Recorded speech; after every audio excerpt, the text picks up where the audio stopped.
He corrido 1.000.000 de kilómetros, he vivido un infierno y atónito. He quemado mi vida, algo insólito, buscando una salida en lo ilógico, preso de mi pecado sintético.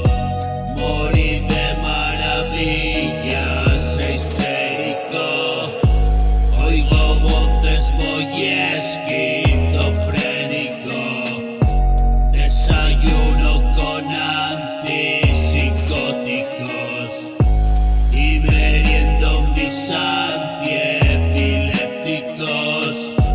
Dame antidepresivos, es lógico, y dejar de pensar en lo mágico.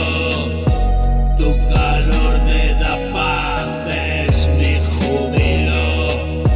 Quiero recuperar lo perdido.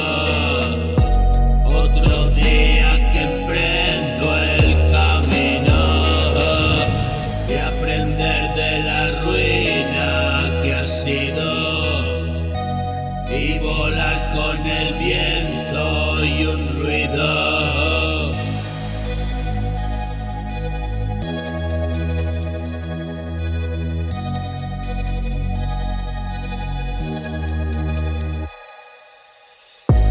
Y volar con el viento y un ruido. Sale del corazón dolorido, un estruendo, un tremendo latido, aprendiendo a vivir y 1000 motivos para permanecer en este sitio.